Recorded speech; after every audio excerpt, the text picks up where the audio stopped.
여러분, 반갑습니다. 지혜와 영감을 나누는 시간입니다. 오늘 우리는 위대함이라는 주제에 대해 깊이 이야기 나눠보려 합니다. 이 이야기가 여러분의 마음에 작은 울림을 주고 삶의 긍정적인 변화를 이끌어내는 씨앗이 되기를 바랍니다. 본격적인 여정을 시작하기에 앞서 만약 오늘 이야기가 당신의 마음에 와닿는다면 이 영상을 소중한 이들과 함께 나눠주십시오. 긍정의 에너지를 나누는 것은 또 다른 누군가에게 희망의 불씨를 전하는 것과 같습니다. 구독과 좋아요는 저희가 계속해서 의미 있는 콘텐츠를 만드는 데 큰 힘이 됩니다. 여러분의 삶에 늘 평화와 축복이 가득하기를 기원합니다. 자, 그럼 시작하겠습니다. 여러분, 진정으로 위대한 삶이란 무엇일까요? 위대함은 마치 신화 속 이야기처럼 선택된 소수에게만 주어지는 신비로운 재능이나 선물이 아닙니다. 그것은 운이나 마법도 아니며 좋은 배경에서 태어난다고 얻어지는 것도 아닙니다. 위대함은 바로 당신이 매일 아침 눈을 뜨며 내리는 결정 그 자체입니다. 많은 사람들이 위대함을 최종 목적지로 생각합니다. 화려한 트로피, 높은 직함, 혹은 두둑한 월급 통장 같은 것이죠. 하지만 진정한 위대함은 그런 결과물이 아니라 삶을 살아가는 방식이며 태도입니다. 아무도 보지 않는 곳에서 당신이 무엇을 하는가? 모든 상황이 불리하게 돌아갈 때 당신이 어떻게 반응하는가? 그리고 그 길이 고통스러울지라도 기꺼이 그 대가를 치를 의지가 있는가? 바로 여기에 위대함의 본질이 숨어 있습니다. 저는 모든 것을 밑바닥에서 시작했습니다. 버려진 건물에서 잠을 자고 처음에는 대학 졸업장조차 없었습니다. 하지만 그 혹독한 시간 속에서 한 가지 귀한 깨달음을 얻었습니다. 위대함은 당신이 어디에서 시작했는지에 대해서는 전혀 관심이 없다는 사실입니다. 위대함이 관심을 갖는 유일한 것은 당신이 얼마만큼 헌신할 준비가 되어 있느냐는 것입니다. 이 길에는 가짜가 통하지 않습니다. 지름길도 없습니다. 매일 꾸준히 나타나야 하고 한계를 밀어붙여야 하며 때로는 모든 것을 포기하고 싶을 만큼 고통스러울 때조차 헌신을 멈추지 않아야 합니다. 만약 당신이 위대함을 원한다면 더 이상 쉬운 길을 찾지 마십시오. 완벽한 때를 기다리지도 마십시오. 가장 완벽한 때는 바로 지금, 이 순간입니다. 당신이 모든 변명을 멈추고 자신의 삶에 대한 완전한 책임을 지기 시작하는 그 순간, 당신 안에서 위대함이 싹트기 시작할 것입니다. 그러니 이제 질문을 바꿔야 합니다. 위대한 사람이 되고 싶은가? 가 아니라 나는 위대함을 위해 무엇을 희생할 준비가 되었는가? 지칠 때에도 꾸준함을 유지할 수 있는가? 위대함이 마침내 나 자신이 될 때까지 결코 포기하지 않을 각오가 되어 있는가? 라고 말입니다. 인기보다 목적을 추구하는 삶. 이것은 그저 듣기 좋은 말이 아닙니다. 진정으로 위대한 인생을 건설하는 가장 단단한 주춧돌입니다. 잠시 생각해 보십시오. 우리는 얼마나 자주 다른 사람들의 시선을 의식하며 결정을 내립니까? 비판이 두려워서 혹은 누군가의 인정을 받기 위해서 자신의 꿈과 목표, 심지어 행동까지 수정한 적이 얼마나 많았습니까? 인기를 위해 사는 삶의 가장 큰 문제점은 인기가 마치 바람처럼 방향을 바꾸는 변덕스러운 목표물이라는 것입니다. 사람들의 평가는 뜬구름과 같아서 당신이 그들의 박수갈채 위에 인생을 세운다면 한순간에 사라져 버릴 수 있는 신기루를 쫓으며 평생을 허비하게 될 것입니다. 반면에 목적은 견고합니다. 그것은 소셜미디어의 좋아요나 팔로워 수 혹은 유행에 좌우되지 않습니다. 목적은 당신의 가치관, 당신의 사명, 그리고 아무도 알아주지 않을 때조차 매일 아침 당신을 일으켜 세워 치열하게 살아가게 하는 이유와 같이 훨씬 더 깊은 곳에 뿌리를 내리고 있습니다. 목적이 이끄는 삶을 살 때 당신은 쉽게 흔들리지 않습니다. 주변의 소음이 아무리 시끄러워도 당신 내면의 목소리는 더 크게 울려 퍼집니다. 바로 이것이 핵심입니다. 당신이 왜 이 일을 하고 있는지 스스로에게 너무나도 명확해져야 합니다. 그 이유가 분명하다면 그 어떤 칭찬이나 비난도 당신을 궤도에서 이탈시킬 수 없습니다. 목적은 타인의 인정을 구걸하지 않습니다. 스스로의 가치를 이미 알고 있기 때문입니다. 안타깝게도 대부분의 사람들은 자신의 잠재력을 온전히 발휘하지 못합니다. 다른 사람들에게 좋은 사람으로 보이기 위해 무리에 섞여 튀지 않으려고 애쓰는데 너무 많은 에너지를 소모하기 때문입니다. 그들은 눈에 띄는 것이 주는 불편함을 피하고 싶어 합니다. 하지만 위대함은 당신이 군중 속에서 뛰쳐나오기를 요구합니다.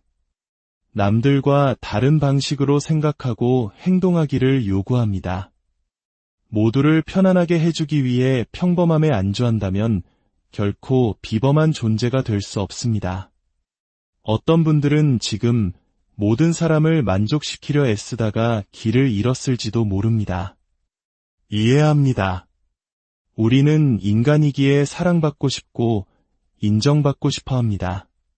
하지만 이것 하나만은 기억하십시오. 모든 사람이 당신을 좋아할 수는 없으며 그래서도 안 됩니다. 모든 사람이 당신의 여정을 이해해야 할 필요도 없습니다. 어떤 사람들은 당신 인생의 특정 계절에만 머물다 갈 뿐입니다. 그들의 인정은 당신의 운명을 결정하는 필수 조건이 아닙니다. 목적이 있는 삶을 살기 시작하면 어떤 사람들을 잃게 될 것입니다. 그것이 현실입니다. 하지만 당신이 얻게 될 것은 비교할 수 없을 만큼 더 가치 있습니다. 마음의 평화, 명확한 방향성, 그리고 진정한 자존감. 세상을 변화시킬 수 있는 능력은 바로 거기서부터 나옵니다. 인기는 주목받는 것이고 목적은 영향력을 미치는 것입니다. 이 둘 사이에는 거대한 차이가 있습니다. 당신은 인기가 많아도 내면은 텅 비어 있을 수 있습니다. 인기는 얕고 사람들이 보는 당신의 이미지를 기반으로 하기 때문입니다. 하지만 목적은 깊습니다. 당신이 무엇을 위해 서 있는가에 관한 것이기 때문입니다. 당신이 무언가를 위해 굳건히 설 때 당신은 올바른 사람들을 끌어당기고 잘못된 사람들을 밀어내게 될 것입니다. 이는 좋은 현상입니다. 당신에게 필요한 것은 수많은 군중이 아니라 당신을 믿고 지지하며 목표를 향해 함께 나아갈 진정한 동료들이기 때문입니다. 솔직히 말해 인기를 쫓는 삶은 너무나도 고단합니다. 끊임없이 숫자를 확인하고 남들과 비교하며 최신 유행에 맞춰 자신을 바꿔야 합니다. 잠시라도 멈추면 뒤처지는 듯한 불안감에 시달립니다. 하지만 목적이 당신을 이끌 때 당신은 더 이상 누구와도 경쟁하지 않습니다. 당신만의 속도로 당신만의 경주를 펼치게 됩니다.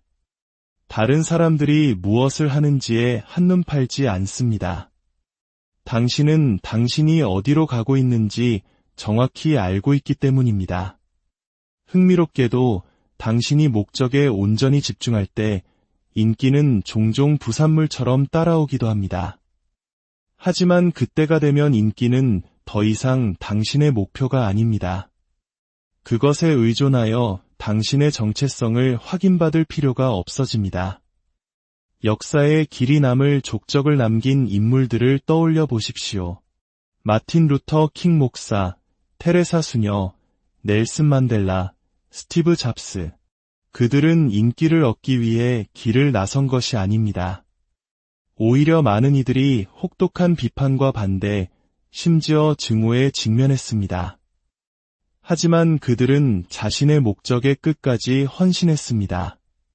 그리고 그들이 세상을 떠난 지 오랜 시간이 흐른 지금도 그들의 선한 영향력은 여전히 우리 곁에 살아 숨쉬고 있습니다. 그것이 바로 인기보다 목적을 위한 삶이 가진 힘입니다. 당신의 영향력은 찰나의 박수갈채보다 훨씬 더 오래 살아남습니다.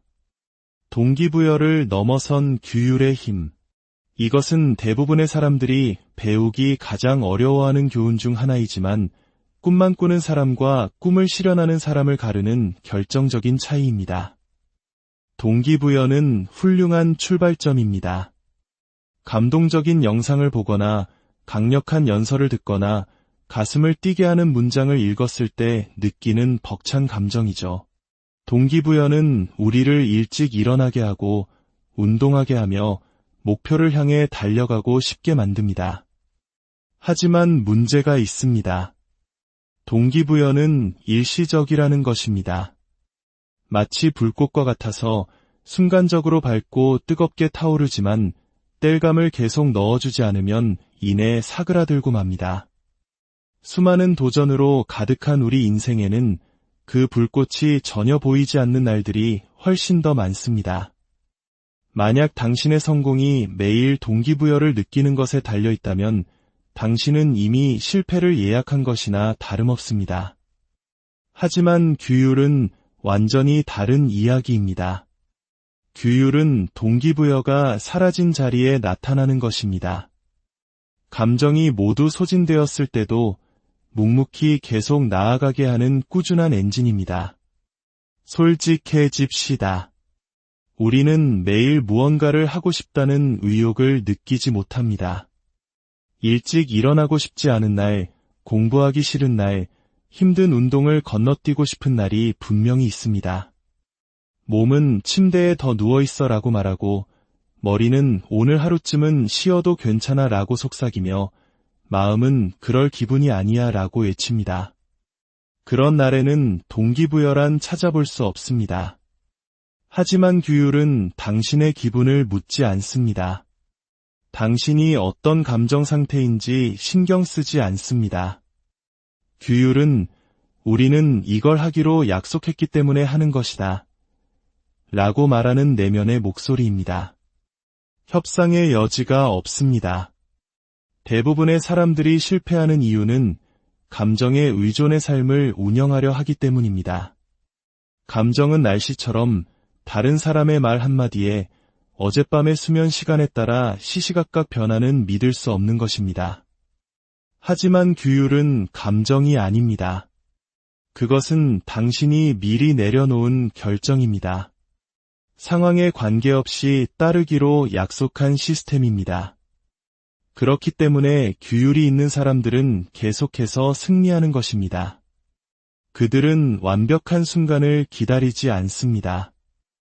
다른 사람들이 포기할 때에도 묵묵히 자신의 일을 함으로써 결과를 만들어냅니다. 최고의 운동선수들을 생각해 보십시오. 그들이 매일 훈련할 때마다 의욕에 넘칠 것이라 생각하십니까? 절대 아닙니다. 몸이 쑤시고 피곤하고 정신적으로 지친 날들이 있습니다. 하지만 그들은 그럼에도 불구하고 훈련합니다. 그들의 규율이 감정보다 더 크기 때문입니다. 규율은 또한 자기 존중의 한 형태입니다. 당신이 스스로에게 무언가를 하겠다고 말하고 그것을 실제로 해냈을 때 당신은 자기 자신에 대한 신뢰를 쌓게 됩니다. 당신은 나는 나를 믿을 수 있는 사람이라고 믿기 시작합니다. 하지만 스스로와의 약속을 어길 때마다 그 신뢰는 조금씩 무너집니다. 규율이 화려하거나 재미있는 것은 아닙니다. 때로는 극도로 불편합니다. 하지만 대부분의 사람들이 기꺼이 하려 하지 않기 때문에 규율은 당신의 가장 강력한 경쟁력이 됩니다. 꾸준함이 재능을 이긴다. 이 짧은 문장 속에 담긴 의미를 진정으로 이해한다면 당신의 삶을 대하는 방식이 완전히 바뀔 수 있습니다. 재능은 분명 선물입니다. 어떤 사람들은 남들보다 더 빨리 달리고 더 명석하게 생각하며 더 아름다운 것을 창조하는 능력을 타고납니다. 그래서 많은 사람들이 재능만 있으면 성공은 보장된 것이라고 착각합니다. 하지만 진실은 이것입니다. 꾸준함이 뒷받침되지 않는 재능은 낭비되는 잠재력일 뿐입니다. 당신이 아무리 뛰어난 재능을 가졌더라도 기분이 좋을 때만 노력한다면 비가 오나 눈이 오나 매일 묵묵히 자기 자리를 지키는 사람에게 결국 추월당하게 될 것입니다. 꾸준함은 위대한 평형장치입니다. 타고난 재능을 가진 사람과 노력하는 평범한 사람 사이의 격차를 메워줍니다. 그것은 조용하지만 시간이 지남에 따라 기술을 쌓고 능력을 연마하며 결국에는 압도적인 결과를 만들어내는 힘입니다. 재능은 경주에서의 앞선 출발과 같습니다. 처음에는 기분이 좋죠. 하지만 훈련을 게을리하고 연습을 건너뛴다면 당신 뒤에서 꾸준히 달려온 사람이 결국 당신을 앞지르게 될 것입니다. 우리는 학창시절, 운동 경기에서 그리고 직장 생활에서 이런 경우를 수없이 목격합니다. 평범한 재능을 가졌지만 무서울 정도의 꾸준함을 가진 사람들이 결국 최고의 자리에 오릅니다. 왜일까요? 그들은 매일 반복 훈련을 통해 배우고 발전하며 더 날카로워지기 때문입니다. 꾸준한 사람은 습관을 만들고 그 습관이 결국 그들을 전문가의 경지로 이끌어 올립니다. 실패를 딛고 일어서는 힘, 즉 회복 탄력성은 진정으로 위대한 사람들의 공통된 특징입니다. 인생에서 실패는 일어날까 아닐까의 문제가 아니라 언제 일어나느냐의 문제입니다. 의미 있는 것을 추구하는 한 실패는 피할 수 없는 과정의 일부입니다. 결국 성공하는 사람과 포기하는 사람의 차이는 실패를 피했느냐가 아니라 실패가 자신을 정의하도록 내버려 두지 않았다는 점에 있습니다. 그것이 바로 회복 탄력성입니다. 실패는 자신감을 무너뜨리고 스스로를 의심하게 만들며 우리가 애초에 이 일을 할 만한 자격이 있는지조차 회의하게 만듭니다. 하지만 회복 탄력성은 타격을 입고 고통을 느끼면서도 다시 일어설 것을 선택하는 능력입니다. 이번엔 계획대로 되지 않았지만 이걸로 내 이야기가 끝나는 것은 아니다. 라고 말하는 마음가짐입니다. 우리 부모님 세대는 IMF 외환위기라는 깊은 절망의 터널을 지나왔습니다. 많은 것이 무너져 내렸지만 그분들은 가족을 위해 그리고 내일을 위해 다시 일어섰습니다. 그것이 바로 한국인의 정신 깊숙이 새겨진 위대한 회복 탄력성입니다. 실패는 끝이 아니라 더 나은 길로 우리를 안내하는 방향 전환일 뿐입니다. 실패는 정보입니다. 무엇이 효과가 없는지를 알려주어 무엇이 효과가 있는지를 찾을 수 있도록 돕는 소중한 피드백입니다. 또한 변화에 적응하는 능력은 생존을 넘어 승리를 위한 필수 기술입니다. 세상은 당신의 안락한 지대를 신경 쓰지 않습니다. 시장은 변하고 기술은 진화하며 기회는 나타났다가 사라집니다. 만약 당신이 적응하지 못한다면 아무리 재능이 뛰어나도 뒤처지게 됩니다. 위대함은 한 가지 방식을 고집하는 것이 아닙니다. 폭풍 속에서 뻣뻣하게 서 있다가 부러지는 나무가 아니라 유연하게 휘어져 폭풍이 지나간 후 다시 굳건히 서는 나무와 같은 지혜입니다. 당신의 목표는 유지하되 그 목표에 도달하는 경로는 바꿀 수 있는 유연성을 갖추는 것입니다. 결론을 맺겠습니다. 위대함은 하루아침에 이루어지는 기적이 아닙니다. 그것은 당신이 매일 내리는 작은 선택들이 모여 만들어지는 위대한 결과물입니다. 인기라는 헛된 신기루를 쫓기보다 당신의 가슴을 뛰게 하는 목적을 따르십시오. 순간의 동기부여에 의존하기보다 어떤 상황에서도 당신을 앞으로 나아가게 할 규율이라는 엔진을 장착하십시오. 타고난 재능을 탓하기보다 꾸준함이라는 가장 강력한 무기를 연마하십시오. 그리고 실패라는 걸림돌에 주저앉기보다 그것을 디딤돌 삼아 더 높이 뛰어오르는 회복 탄력성을 기르십시오. 당신의 인생은 당신이 직접 써내려가는 한 편의 이야기입니다. 때로는 지우고 싶은 페이지도 있겠지만 다음 장을 쓸 수 있는 펜은 여전히 당신의 손에 쥐어져 있습니다. 부디 당신의 이야기가 당신이 상상할 수 있는 가장 위대한 이야기가 되기를 진심으로 응원합니다. 오늘 이야기가 여러분의 삶의 작은 등불이 되었기를 바랍니다.